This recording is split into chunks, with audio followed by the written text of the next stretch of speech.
बिस्मिल्लाहिर्रहमानिर्रहीम।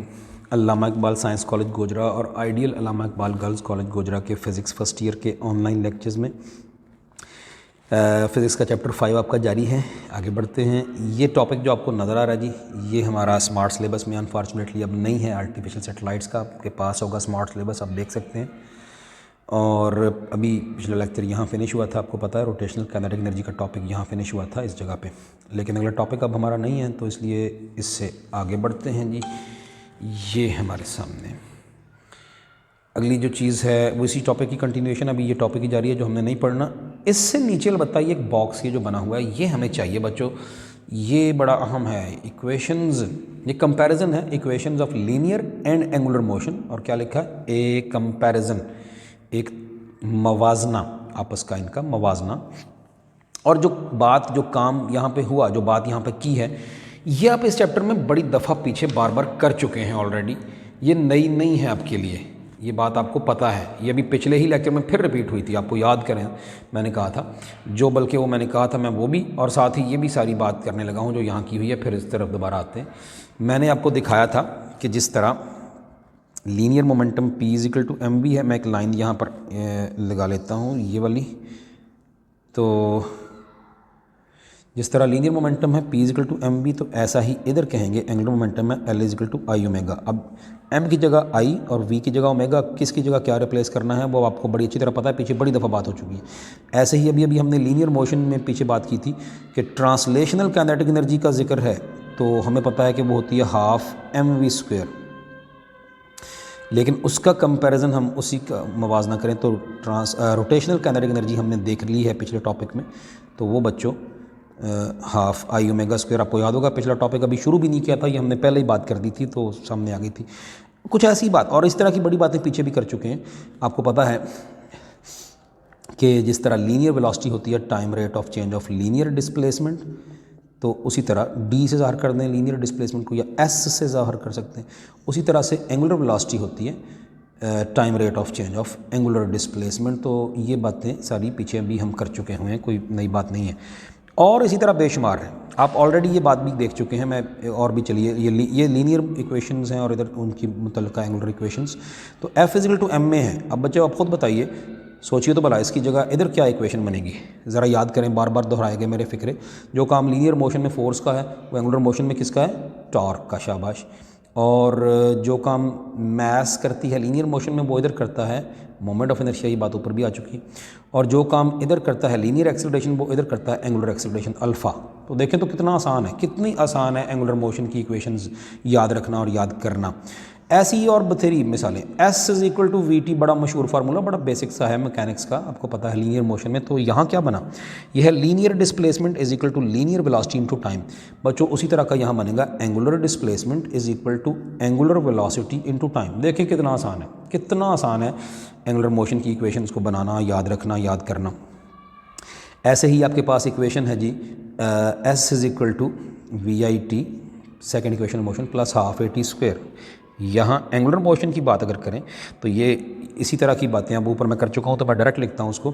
ये बनेगी theta is equal to omega I T plus half alpha T square. देखें कितना आसान है, आपको पता है अभी मैंने क्या किया है। ऐसे ही 2as इज़ इक्वल टू, आपको पता है ये थर्ड इक्वेशन मोशन है, v f square minus v i square. तो बच्चों यहाँ क्या बनी, ये बनी 2 alpha theta is equal to omega f square minus omega i square. ये है आसान बात, ये है चैप्टर 5 कितना आसान आपके सामने, कि आप लीनियर मोशन और एंगुलर मोशन की इक्वेशंस एक दूसरे के साथ कंपेयर कर सकते हैं, और आप एंगुलर मोशन की इक्वेशन आसानी से बना सकते हैं। और भी बथेरी हैं, जैसे कि v f is equal to we i, first equation of motion भी लिख देता हूँ, v i plus a t. तो इधर क्या बनी भला, ये बनी omega f is equal to omega i plus alpha into t. देखें कितना आसान है, वगैरह वगैरह। तो बड़ी लंबी लिस्ट है, जो भी आप और भी ऐसे ही कर सकते हैं, तो ये बड़ा आसान है। यही अब हमारा टॉपिक, ये छोटा सा टॉपिक कह लें इसको, एक छोटा सा कंपैरिजन है कि equations of linear and angular motion, उनका एक कंपैरिजन, मवाजना। तो कहता the following are the equation angular equations together with their linear counterparts. Counterpart हम मनसब, बराबरी करने वाला हम सर। और ये वही किया जो मैंने अभी आपके सामने किया है। बिल्कुल उसी तरह की इक्वेशन है। जैसे ये नंबर 2 वाली मैंने नहीं लिखी थी अभी, वो जो नीचे अभी बताया आपको, ये देख लें, S is equal to we i plus v f over 2 into t. ये formula S is equal to v average into t, आपको पता है average velocity v i plus v f over 2 into t, ये बन गया S is equal to v average into t. ऐसा ही यहाँ क्या बनेगा, theta is equal to omega average into t, omega i plus omega f over 2 into T. और बाकी की इक्वेशंस अभी अभी आपको दिखाई, बल्कि मैंने इनसे ज़्यादा दिखा दी है, ये आपके सामने लंबी लिस्ट है, तो ये बड़ा आसान है आपके लिए। और नीचे एक नोट है छोटा सा, ऐसा ही नोट चैप्टर 3 में भी कहीं मौजूद है, जब आप लीनियर मोशन पढ़ रहे थे, कि ये इनके ऊपर कहीं भी एरो नहीं दिए हुए इन इक्वेशन में, वैक्टरों के ऊपर, स्केलर भी उसी तरह लिखे हैं, वैक्टर भी, क्योंकि हमने ये फ़र्ज़ किया है कि जिस तरह लीनियर मोशन में अगर स्ट्रेट लाइन में मोशन हो तो वेक्टरों को स्केलरों की तरह ही मैनिपुलेट किया जाता है। ये चैप्टर 3 का एक फ़िक्रा है, पीछे ऑनलाइन लेक्चर हुए थे उनमें मौजूद है। चैप्टर 3 का एक फ़िक्रा है कि when motion is along a straight line vectors can be manipulated like scalars. जिन्होंने पढ़ा है उनको याद आ गया होगा यकीनन।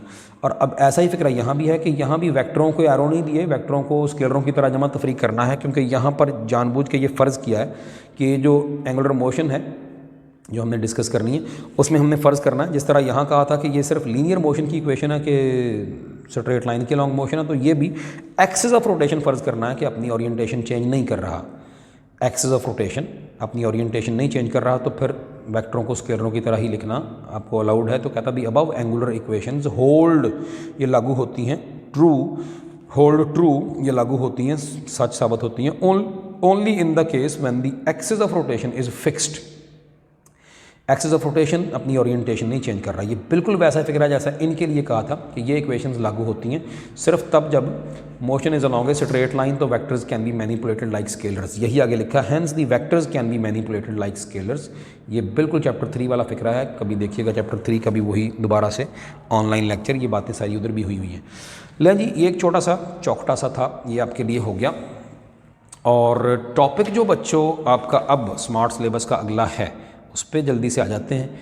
टॉपिक आपका बेसिकली ये है जो स्मार्ट सिलेबस में अगला टॉपिक है, ये वाला जी। क्या हेडिंग देख रहे हैं, रियल एंड अपैरेंट वेट, हकीकी और ज़ाहिरी वज़न।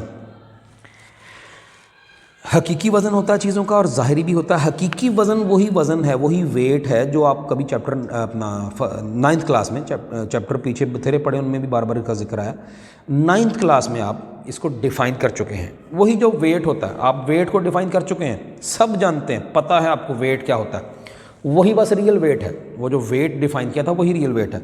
और मैं जस्ट रीडिंग करने लगा हूँ, आपको ऑलरेडी पता है कि यही हम पहले भी जानते हैं। तो रियल वेट क्या होता है जी, किसी भी चीज़ का रियल वेट होता है, it is the force, it is the force with the missing है तो लिख लीजिएगा, it is the force with which the earth pulls a body toward the centre of the earth. आपको ऑलरेडी पता है, ये मेरे समझाने की बात नहीं है, ये 9th क्लास में देखी हुई है, सीखी हुई है। वो फोर्स जिससे ज़मीन किसी चीज़ को अपने सेंटर की तरफ खींचती है, वो उसका वेट है। यहाँ हम उसको रियल वेट कहेंगे, क्योंकि अगला पेरेंट है वो क्या है, वो भी बात उसकी करते हैं। या फिर दूसरे लफ्ज़ों में 3 डेफिनेशन लिखी हैं दोनों की। आपको मैं कहने लगाऊं कि आप इनमें से कोई 2 कर लीजिएगा, तीसरी ज़रूर कीजिएगा, दोनों की तीसरी ज़रूर कीजिएगा, ये वाली तीसरी और इसकी ये तीसरी। और पहली दोनों में से आपको अलाउड है जो आप चाहें, इसकी भी पहली दोनों में से कोई एक और इसकी भी पहली दोनों में से जो आपको अच्छी लगे। चलिए आगे बढ़ते हैं। तो रियल वेट की और डेफिनेशन क्या है, number 2, the gravitational pull of the earth on an object is called the real weight of the object. Gravitational pull, gravity की जो खिंच पड़ती है, जो ग्रेविटी खींचती है किसी चीज़ को अपने सेंटर की तरफ को, ज़मीन अपने सेंटर की तरफ को ग्रेविटी से खींचती है, तो वो कहते हैं, उसे कहते हैं रियल वेट। ग्रेविटेशनल फोर्स ही चीज़ों का रियल वेट है। और उसका फार्मूला भी आगे मौजूद है कि, यानी फार्मूला कह लें या मैथमेटिकल डेफिनेशन कह लें। तो मैंने अभी क्या बताया कि आप दोनों की तीसरी डेफिनेशन करेंगे, लेकिन पहली दोनों में से जो आप चाहें, कोई उसकी भी पहली दोनों में से कोई एक, उसकी भी 2 टोटल करनी है, आपने 3 की ज़रूरत नहीं है। अच्छा, इसकी तीसरी क्या है रियल वेट की, mass times the gravitational acceleration is called real weight. ये सिंपली आप यूँ समझिए कि ये उसी तरह है जैसे लीनियर मोमेंटम नहीं डिफाइन करते, it is the product of mass and velocity. तो ये वही है, mass times the gravitational acceleration. Times पता है ना, जैसे हम ये मैं, चलिए पहले तो इसको अरेज कर दूं आपके लिए, अगली चीज़ समझाने के लिए। अभी हमने कंपैरिजन किया था लीनियर और एंगुलर इक्वेशंस का। अच्छा, तो बात हो रही थी कि mass times the gravitational acceleration is real weight. ये उसी तरह जैसे मैं कहूँ, ये मैंने लिखा है 4 टाइम्स a, या जैसे मैंने लिखा 2 टाइम्स 3, तो मल्टीप्लाई मतलब मास टाइम्स ग्रेविटेशनल एक्सेलरेशन, ये होता है रियल वेट। ठीक हो गया। मैंने तीनों डेफिनेशंस रियल वेट की आपके सामने बता दी और आपको पहले भी इनके बारे में पता ही है। अच्छा आगे बढ़ते हैं। आगे अब अपेरेंट वेट बच्चों क्या है? अपेरेंट ज़ाहिरी वज़न, उसकी भी तीन है और मैंने आपको बता दिया है कि पहली दोनों में से कोई एक और तीसरी करनी है आपने। क्या होता है ज़ाहिरी वज़न? ज़ाहिरी वज़न बच्चों ये होता है एक चीज़ का अपना जो है सो है, रियल तो जितना है सो है, लेकिन जिस चीज़ ने, जिस बॉडी ने उस चीज़ को उठा के रखा हुआ है, थामा हुआ है, उस बॉडी को कितना फील हो रहा है लटकी हुई बॉडी का वज़न। एक बॉडी ने दूसरी को उठाया हुआ है, आपने फ़र्ज़ कीजिए कोई वेट उठाया हुआ है, एक तो उस चीज़ का असल में है ही है और दूसरा ये कि आपको कितना फील हो रहा है। अब ये क्या मतलब कि ये क्या बात हुई कि जितना है, और दूसरा ये कि आपको कितना फील हो रहा है। तो इसी बात को समझाने के लिए इसकी एक्सप्लेनेशन है, इसी के लिए तो वजाहत है जो आप आगे देखने वाले हैं, तो हम इसकी बात अभी करते हैं जी। तो इसी की मैंने कहा वजाहत हम करते हैं फिर आगे, लेकिन ये डेफिनेशन पहले देख लेते हैं अपेरेंट वेट की क्या है। पहली क्या बात बताइए, पहला डेफिनेशन क्या किया, कहता है ये वो फोर्स है जो किसी चीज़ को हम लगाते हैं ग्रेविटेशनल फील्ड में गिरने से बचाने के लिए। ये मैं जल्दी से दिखाऊं, ये मैंने एक चीज़ उठाई हुई है, ये मेरे हाथ में, तो मार्कर मैंने उठाया हुआ है। तो ये मार्कर जो है या कोई और चीज़ के जो भी चीज़ आपने, ये मैंने डस्टर उठाया हुआ है, तो ये जो डस्टर है ये बच्चों इसका अपना वेट जो है ज़ाहिर है नीचे को है, ज़मीन इसको खींच रही है नीचे की तरफ को, लेकिन मैंने इसको उठाने के लिए कितना ज़ोर लगाया हुआ है वो इस चीज़ का मेरे लिए अपेरेंट वेट है। इस चीज़ का जो मेरे लिए, जो मुझे महसूस हो रहा है वो अपेरेंट वेट है। अब बेसिक जो केस है वो यही होता है कि जितना रियल वेट है उतना ही फील भी होता है हमें, लेकिन हम आगे पढ़ने वाले हैं कि मुख्तलिफ केसेस में थोड़ा डिफरेंस भी आ सकता है। वो क्या आता है वो बात करते हैं उसकी। तो पहली डेफिनेशन वही कि जी आपने किसी चीज़ को, it is the amount of force applied to prevent an object, किसी चीज़ को रोकने के लिए, किस चीज़ से रोकने के लिए, फ्रॉम फॉलिंग, गिरने से रोकने के लिए इन ए ग्रेविटेशनल फील्ड, किसी भी ग्रेविटेशनल फील्ड में। ज़मीन का ग्रेविटेशनल फील्ड है, चांद का ग्रेविटेशनल फील्ड है, किसी और प्लैनेट का ग्रेविटेशनल फील्ड है, तो वहाँ आप चले गए। तो आपने किसी चीज़ को थामने के लिए, रोकने के लिए, गिरने से रोकने के लिए आपने कितना जोर लगाया है, that is the apparent wait. Clear हो गई बात। और दूसरी डेफिनेशन थोड़े लफ्ज़ चेंज करके इसी बात को दोहराया कि it is the amount of force, ये वो फोर्स की मिकदार है, अपेरेंट वेट फोर्स की वो मिकदार है, required to hold an object against a gravitational field. ये ज़रा लफ्ज़ चेंज करके बात वही है, फिर वही बात है कि ये चीज़ है, इसको मैंने होल्ड करना है, तो होल्ड करने के लिए अगेंस्ट द ग्रेविटेशनल फील्ड मैंने इसको उठाए रखना है, तो मुझे कितना जोर लगाना पड़ा, that force is called apparent wait, जो मुझे लगाना पड़ा इस चीज़ को थामने के लिए। तो चाहे पहली कर लें चाहे दूसरी, लफ्ज़ चेंज किए हैं लेकिन बात एक ही है। लेकिन तीसरी मैंने कहा ज़रूर करनी है। तीसरी क्या है जी? तीसरी ये है कि कहता है कि अगर हम किसी चीज़ को लटकाएँ, हम किसी चीज़ को लटका लें किसी रस्सी की मदद से, तो फिर वो जो टेंशन इन द स्ट्रिंग है वो उसका अपेरेंट वेट कहलाती है। ये ज़रा थोड़ी सी बात मैं जल्दी से बयान कर दूं, तो ये हम इसको फिनिश करके तो ये करते हैं। तो कह रहा है कि ये देखें, आपने किसी चीज़ को, ये देखें जी, आपने रस्सी से लटका के ये एक चीज़ आपने लटकाई हुई है, उसका रियल वेट तो जो है सो है, लेकिन आपको पता है आपने यहाँ से पकड़ा हुआ है, आपने ऊपर को ज़ोर लगाया हुआ है, तो वो जो ऊपर को आपने ज़ोर लगाया उसी की वजह से रस्सी में टेंशन है, आपके ज़ोर की वजह से रस्सी में टेंशन है। क्योंकि अगर आप छोड़ देंगे तो ये रस्सी जस्ट यूँ हो जाएगी, कोई टेंशन नहीं, T0 हो जाएगी, टेंशन फिनिश हो जाएगी। तो आपकी अप्लाइड फोर्स ही हम कहेंगे टेंशन की फोर्स है, और वही तो है अपेरेंट वेट, वही है ज़ाहिरी वज़न, वही अपेरेंट वेट है, ये टेंशन की फोर्स ही अपेरेंट वेट है। अब इसकी मज़ीद वजाहत कैसे है, ये क्यों है, किस तरह है, ये हम अभी यही तो करने लगे हैं, यही तो बात आगे हम इसकी एक्सप्लेनेशन हम बाद में करने लगे हैं। लेकिन नोट की हेडिंग, ये एक्सप्लेनेशन अभी करेंगे, लेकिन नोट की हेडिंग में आप जो बात लिखी है उसकी तरफ आते हैं। और मेरा ख्याल मैंने इसकी तीसरी डेफिनेशन अभी रीड नहीं करके दी, तो मैं चलिए पहले वो भी रीड कर दूं। तीसरी डेफिनेशन क्या है? If we suspend an object by means of a string, अगर किसी चीज़ को लटकाएं किसी रस्सी की मदद से, तो then the tension in the string is called apparent weight of the object. तो चलिए जी, पहले हो गई थी या नहीं, तो अब हमने रीड कर ली, ये मैंने आपको समझा भी दिया, लेकिन आगे इसकी वजाहत देखते हैं। नोट की हेडिंग में क्या कह रहा है? कहता है apparent weight of an object is not always equal to its real weight. पहली तो बात ये हुई, हमेशा बराबर नहीं होता, हाँ कॉमनली बराबर होता है, ज़्यादातर बराबर होता है, लेकिन कब नहीं होता बराबर, अपेरेंट वेट रियल वेट के कब नहीं होता बराबर, तो हम यही तो आगे डिस्कस करने वाले हैं, इसी की तो एक्सप्लेनेशन देने लगे हैं। तो अभी देखते हैं। कहता है अपेरेंट वेट जो है, ज़ाहिरी वज़न, is not always equal to its real weight, mostly equal होता है, कॉमनली इक्वल होता है, लेकिन कुछ केसेस हैं कि जिनमें नहीं होता, उसकी बात करेंगे। तो बराबर हमेशा नहीं होता। दिस इम्प्लाइज दैट, इसका मतलब है कि apparent wait and real weight of an object may be different, ये दोनों मुख्तलिफ हो सकते हैं, अपेरेंट और रियल वेट। कैसे और किस तरह, तो एक्सप्लेनेशन उसी की अब देखने लगे। ये एक सिस्टम दिखाया है जी, ये ऊंची बिल्डिंग्स पर चढ़ने के लिए आप सब ने कभी ना कभी ज़रूर ज़िंदगी में यूज़ की ही होगी।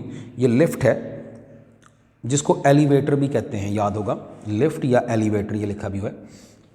ये बॉक्स सा लिफ्ट समझ लें। ये आप खड़े हैं इसमें, अगर आप माइंड ना करें तो ये आप खड़े हैं, ये आपका कार्टून सा बनाया हुआ है या कोई ऑब्जर्वर खड़ा। अच्छा, ये आप खड़े हैं जी इसमें, और ये एक चीज़ लटकी हुई है इस लिफ्ट की छत के साथ। ये बच्चों आपका देखा भाला सा है, ये स्प्रिंग बैलेंस है। स्प्रिंग बैलेंस मैट्रिक में कभी देखा होगा आपने यकीनन। कुछ स्कूलों में शायद को प्रैक्टिकल वगैरह थोड़े बहुत करवा दिए गए हों पिछली दफ़ा जब लॉकडाउन पहला हुआ था, कुछ में अगर रह गए थे तो बहरहाल स्प्रिंग बैलेंस एक आसान सी चीज़ है। आप यूँ समझिए कि ये एक वज़न मापने वाला आला ही है सादा लफ्ज़ों में, और ये इससे ये नीचे इसके हुक होती है, उसके साथ कोई वज़न को चीज़ लटका रहे हैं तो वो इसके ऊपर एक पॉइंटर होता है, इसका सुई सी होती है, वो खिंच के वो यूँ नीचे को आ जाता है। स्प्रिंग अंदर लगा होता है, वो खिंच के नीचे को आ जाता है। जितनी भी चीज़ वज़नी होगी उतना ही उसका वेट फिर ज़्यादा शो हो जाता है ऊपर। तो ये है इसका फंक्शन। स्प्रिंग बैलेंस के साथ एक रस्सी, ये स्ट्रिंग छोटी सी ये भी बंधी है जिसकी टेंशन ऊपर को दिखाई है, उसके साथ एक बॉडी बनी हुई है जिसका वेट mg रियल वेट नीचे को है, m मैस है जो लटकाई हुई है। यही सारा कुछ यहाँ लिखा है। और इस बॉडी पर जो यहाँ लटकी हुई है, दो फोर्सेस हैं बेसिकली जो हमें पता है कि लग रही हैं। एक बच्चों नीचे को है उसका रियल वेट जो कि mg पता है, mass times the gravitational acceleration, वो ये नीचे को है। और दूसरी इस रस्सी में जो कि ऊपर जाके फिर स्प्रिंग बैलेंस से बंधी है, तो इस रस्सी में टेंशन है। और ये भी याद रहे कि जो जितनी ज़्यादा रस्सी में खिंच पड़ेगी, टेंशन होगी, वही उतनी ही ज़्यादा रीडिंग आएगी स्प्रिंग बैलेंस पर। यानी आप कह सकते हैं कि ये जो टेंशन की फोर्स है यही असल में रीडिंग है ऑन द स्प्रिंग बैलेंस, कि कितने न्यूटन फोर्स यहाँ इस रस्सी को बर्दाश्त करनी पड़ रही है, इस चीज़ को उठाए रखने में जो नीचे लटकी हुई है, वो स्प्रिंग बैलेंस की रीडिंग होगी। तो स्प्रिंग बैलेंस की रीडिंग ही असल में अपेरेंट वेट है और वो बराबर होगी रस्सी की टेंशन के। ये बात पल्ले मान लीजिएगा। तो जो बातें मैंने की हैं इधर से भी देखते हैं, कंसिडर करते हैं जी। कहता है एन ऑब्जेक्ट सस्पेंडेड, लटका हुआ है इनसाइड एन एलिवेटर, किसी लिफ्ट के अंदर, with the help of A spring balance and a string. Spring balance भी है और साथ एक रस्सी भी है, उसके साथ एक बॉडी बंधी हुई है नीचे, एज शोन इन फिगर, जैसे शक्ल में दिखाया गया। Two forces are acting on the object, दो फोर्सेज लग रही हैं, मैंने बताया अभी, नीचे को रियल वेट, ऊपर को tension. Downward real weight W is equal to mg, और अपवर्ड टेंशन है T, जो कि यही टेंशन ही बॉडी का अपेरेंट वेट है। ये हम पीछे बात कर चुके हैं तीसरी डेफिनेशन में। यानी रीडिंग ऑफ द स्केल, यही रीडिंग है ऑन दी स्प्रिंग बैलेंस, उसके स्केल पर यही रीडिंग है। जो रीडिंग आती है स्प्रिंग बैलेंस पर वही असल में ज़ाहरी वज़न है, जो इस रस्सी में खिंच कितनी पड़ रही है वही अपेरेंट वेट है, वही रीडिंग आ रही है स्प्रिंग बैलेंस पर। तो ये छोटी बड़ी अहम लाइन है ये वाली, कि यहाँ अपवर्ड टेंशन ही अपेरेंट वेट है और वही रीडिंग है on the scale of the spring balance. करना क्या जी, let us discuss 3 different cases, 3 मुख्तलिफ केसेस आइए डिस्कस करते हैं for the motion of the lift. Lift की मोशन के 3 केसेस। पहला कॉमन सा है, सिंपल केस है, फिर दूसरे थोड़े कह लीजिए कि निस्बतन हल्का सा उसमें पेचीदगी वाले केस हैं, लेकिन पहला सिंपल है, आम कॉमन केस है। ऐसा ही जैसे मैंने ये बॉडी उठा के यूँ रखी हुई है, तो यही वाला केस हम डिस्कस करने लगे।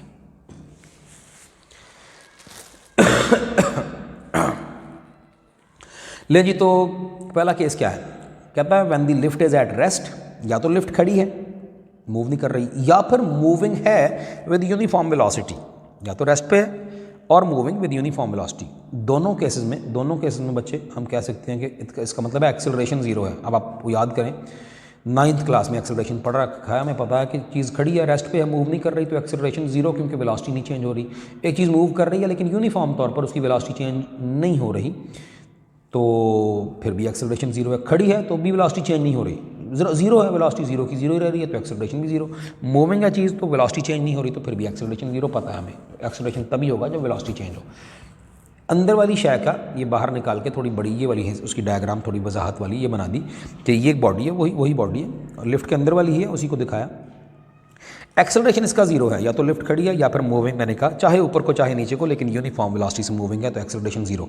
अब इस केस में आपको पता होना चाहिए बच्चों कि एक्सेलरेशन 0 सिर्फ तब हो सकता है, एक्सेलरेशन 0 सिर्फ तब हो सकता है कि जब एक बॉडी है ना, उसके ऊपर चाहे ऊपर नीचे को चाहे दाएं बाएं को 2 फोर्सेस लग रही हैं, F1 और F2, और एक्सेलरेशन बच्चों 0 होने का मतलब सिंपली ये है कि दोनों फोर्सेस बराबर हैं और मुखालफ हैं एक दूसरे के। यानी नेट फोर्स क्या हुई, सिग्मा F जो है वो ज़ीरो है।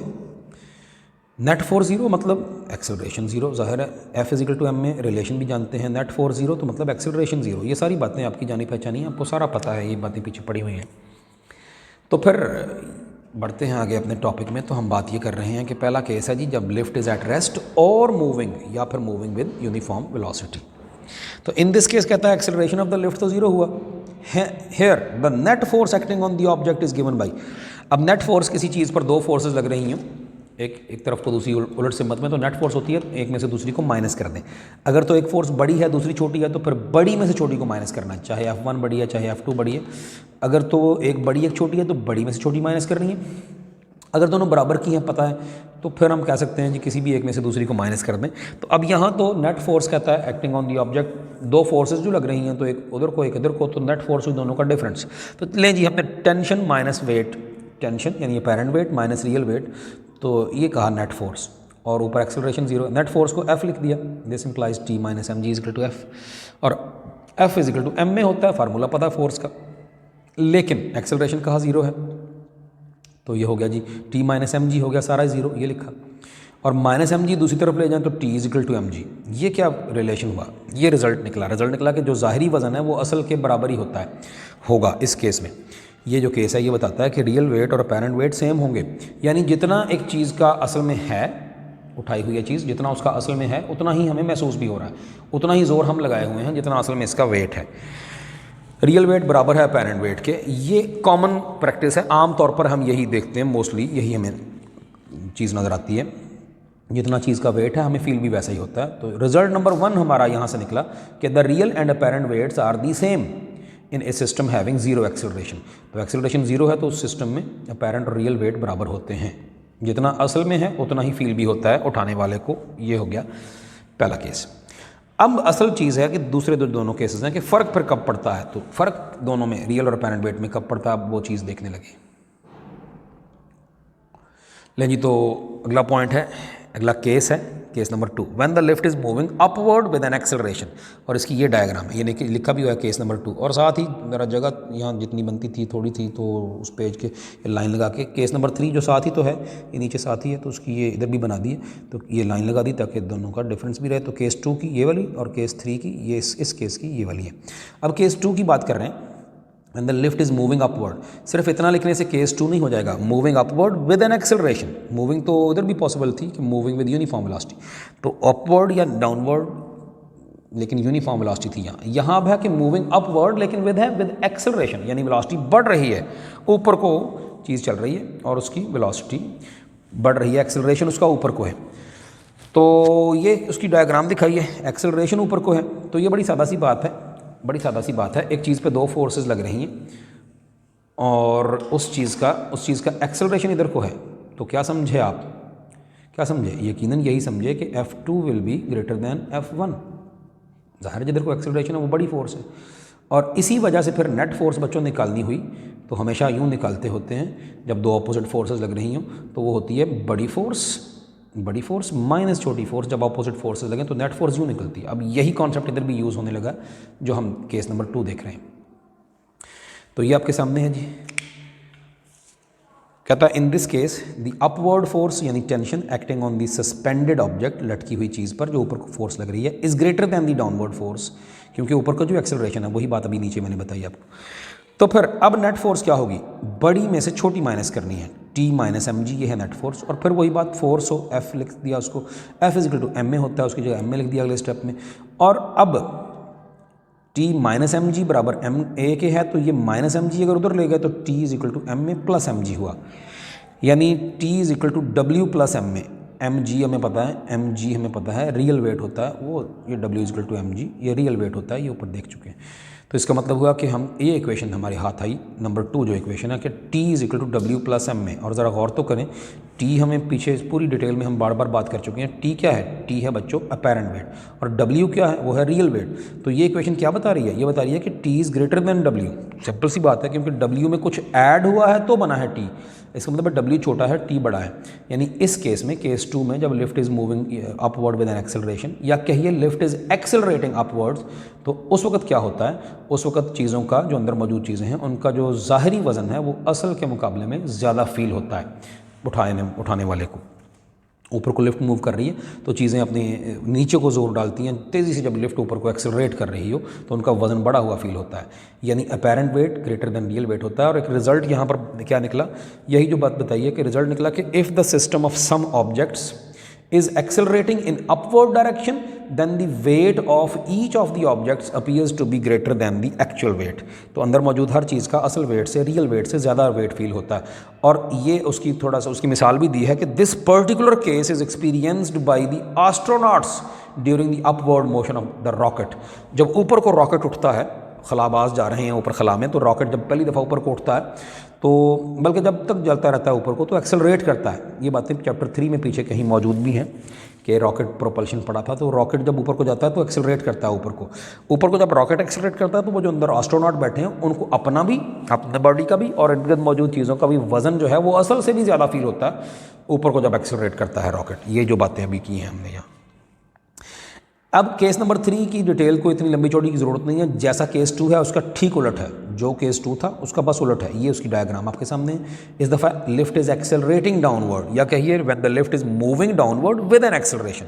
नीचे को एक्सेलरेशन है, मतलब उसकी वेलोसिटी नीचे को बढ़ रही है। तो फिर जो आर्गूमेंट जो बातें इधर की थी बस आंखें बंद करके समझें उसका ही उलट है।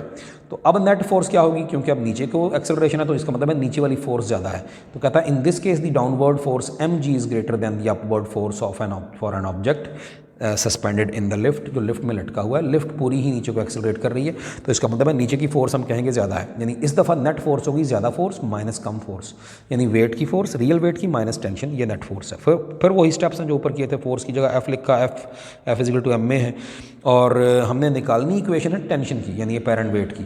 तो ये माइनस टी इधर आ गया, एम जी उधर चला गया तो माइनस एम जी, लेकिन हमें माइनस टी नहीं जस्ट टी निकालना है।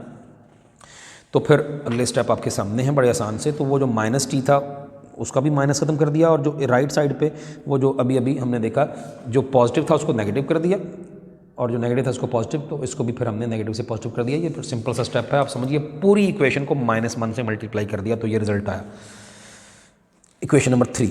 और ये ठीक इक्वेशन नंबर 2 का ऑपोजिट है। अब यहाँ एम जी माइनस समथिंग है, एम जी में से कुछ माइनस हो रहा है तो टी आ रही है। इसका मतलब है एम जी ग्रेटर है यानी टी स्मॉलर है, यानी टी इज़ लेस देन डब्ल्यू। एम जी रियल वेट था, टी अपेरेंट वेट है, तो रिजल्ट हुआ अपेरेंट वेट इस दफ़ा लेस देन रियल वेट। जब लिफ्ट नीचे को एक्सेलरेट कर रही है उस वक्त चीज़ों का ज़ाहरी वज़न असल वज़न से कम फील होता है हमें। जो हम चीज़ों को उठाए खड़े होंगे तो नीचे को एक्सेलरेशन जब लिफ्ट का होगा तो ज़ाहरी वज़न असल से कम फील होगा। रिजल्ट नंबर 3 इसी का फिर क्या निकला कि when A system having different objects inside it. कोई सिस्टम है जिसमें बहुत सी चीज़ें हैं, जैसे ये लिफ्ट थी तो उसमें बहुत सी चीज़ें मौजूद हैं अंदर इस लिफ्ट में। तो जब कोई सिस्टम जिसमें बहुत सी चीज़ें अंदर मौजूद हों एक्सेलरेट्स डाउनवर्ड, नीचे को एक्सेलरेट करता है, then the weights of the objects appear to be less than the actual weights. तो फिर असल से कम फील होते हैं हमें चीज़ों के वेट, यानी अपेरेंट वेट कम हो जाता है चीज़ों का रियल के मुकाबले में जब सिस्टम ऑफ ऑब्जेक्ट्स नीचे को एक्सेलरेट करे। अब ये जो लास्ट तीसरा केस हमने डिस्कस किया नीचे को एक्सेलरेशन का, इसी का ही एक स्पेशल केस आगे है। अभी ये टॉपिक जारी है, ये लास्ट पॉइंट्स का रहता है। उसकी हेडिंग बना दी हमने अपेरेंट वेट एंड वेटलेसनेस। अभी तक तो यही सीखा कि नीचे को जब एक्सेलरेट करेगी लिफ्ट तो चीज़ों का वेट असल से कम फील होगा, लेकिन अब उसका एक स्पेशल केस है कि जब लिफ्ट यूँ नीचे को एक्सेलरेट करे कि उसका नीचे को एक्सेलरेशन जो है वो जी के बराबर हो जाए, जी ग्रेविटेशनल एक्सेलरेशन। मतलब ये हुआ कि लिफ्ट फ्री फॉल करने लगे। कहीं ऊपर बुलंदी पर जब लिफ्ट थी तो वो जो रस्सी या वो कुछ स्ट्रिंग जिसके सहारे लिफ्ट लटक रही थी वो खुदा ना खास्ता रस्सी टूट गई तो लिफ्ट फ्री फॉल करने लगी। जो भी चीज़ फ्री फॉल करेगी तो क्या कहेंगे, उसका एक्सेलरेशन हो जाएगा जी, पता है, जानते हैं आप, 9.8 मीटर पर सेकंड स्क्वायर। तो कहता है if the lift suddenly starts falling freely, एकदम लिफ्ट फ्री फॉल करने लगी तो देन इट्स डाउनवर्ड एक्सेलरेशन ए जो है बिकम्स इक्वल टू जी। वो जो ए था, वो जो इक्वेशन 3 का ए था वो अब बन जाएगा जी। चुनाचे वही इक्वेशन 3 दोबारा लिखते हैं, T is equal to M G minus M A, लेकिन अब ए बन गया लिफ्ट का जी तो A is equal to G या G is equal to A कह दें तो T is equal to M G minus M G, A भी जी हुआ, M G minus M G cancel हुआ, टेंशन क्या हुई, जीरो। अपेरेंट वेट चीज़ों का क्या हो जाएगा, जीरो। जब लिफ्ट फ्री फॉल बच्चों करेगी तो अंदर मौजूद चीज़ें वेटलेस महसूस होंगी, एक दूसरे के लिहाज से उनका सबका वजन ऐसे लगेगा जैसे है ही नहीं। यही क्या रहता है वेटलेसनेस। तो तो अपेरेंट वेट का ताल्लुक वेटलेसनेस से ये है इस केस में। तीसरे केस का ही एक स्पेशल सब केस है जो कि वेटलेसनेस का केस है। कंक्लूजन, नतीजा क्या हुआ? It is clear from equation 4, ये जो ऊपर बात की, that the apparent weight of all the objects present within a freely falling system becomes equal to 0।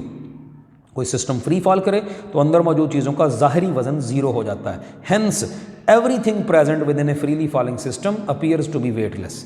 किसी भी फ्रीली फॉलिंग सिस्टम में मौजूद हर चीज़ वेटलेस फील होती है। Appears to be weightless, becomes weightless नहीं, अपीयर्स टू बी वेटलेस, उसका apparent weight 0 हो जाता है।